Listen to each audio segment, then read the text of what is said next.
Colombia has been identified in the international context as a country with high levels of violence and diverse sociocultural problems. However, opposite to what might be thought, those who inhabit it have tried to identify innumerable traits that make it a great place to live and visit thanks to the gentleness of its people and its touristic attractions. Colombia is located in the northwest part of South America and is bordered by two of the most important oceans in the world, the Pacific Ocean and the Atlantic Ocean.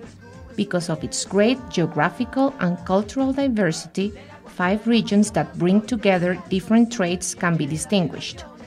The Amazon region, considered to be the lung of the world and where different Aboriginal cultures live, which is characterized with its water and ecological resources. The Caribbean region, synonym of mining richness, happy and spontaneous population in which the main ports of the country are also found. The Pacific region with its tropical rainforests where Afro-descendants heirs of the colonial slavery predominate. Andina region where the administrative center and headquarters of the main public institutions are located. Orinoco region with its fantastic plains and rice and livestock farming industries.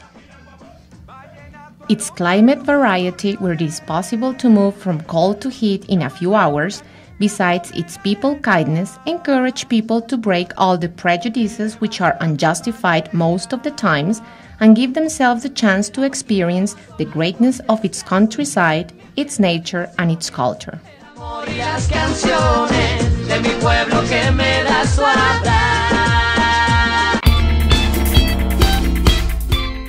The name of the capital city of Colombia has been so varied and diverse as its inhabitants, its neighborhoods, and its activities. The word Bogotá, that names the actual city, comes from the Indian word Bacatá, which according to the chronicler Juan de Castellanos meant the end of the fields, honoring the plains and green fields that surround it, though it was not its first name nor meaning. As it corresponds to a constantly changing and transforming city in which Afro-descendants, whites, people of mixed race, Indians, and people from all regions in Colombia interact, its name has passed from Tipsacá or Teusacá in its Indian origin, Nuestra Señora de la Esperanza, and Santa Fe during Colombian times to Santa Fe de Bogotá and Bogotá in its Republican history. However, it is precisely because of this variety of names, stories, cultures, and races that it is so difficult to describe and explain Bogotá in a unified and synthesized manner. A Colombian musician defined it as a suburb of an invisible city because despite of having the Bolívar Square, La Candelaria, and El Chorro de Quevedo as a historical, political, and cultural center, each neighborhood, each corner, each section has its own downtown. Bogotá's downtown is everywhere, and although it sounds awkward, it explains the vices and virtues of its different colors and appearances and its changing and diverse personality, which melts its identity in multiple faces, stories, and cultures. As Bogotá is not one, but many, one never finishes knowing it. This is its special charm.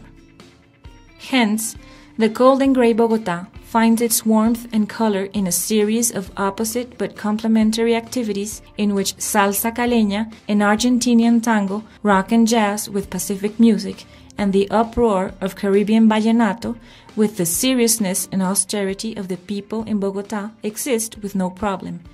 Besides, actual Bogotá provides space for the practice of sports and body care with an exclusive road network for bicycles that crosses the whole city and it's used by its population.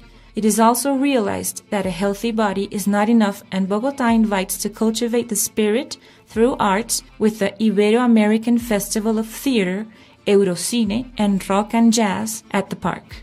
On the other hand, not everything is sunny in the great Bogotá.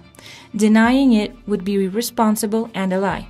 Like any Samaritan city, it is the subject to receiving the good and the bad. And although it is not the time to point them out, it is worth saying that it is not easy to organize the blend of so much variety, so many people, and so many cultures. In this situation, not only the challenges and hopes of Bogotá are hidden, but also its true splendor. It reminds us of Bogota's different faces, meanings, and painful contrasts, that there can be no order without chaos, no beauty without ugliness, no heat without cold, and no unity without diversity.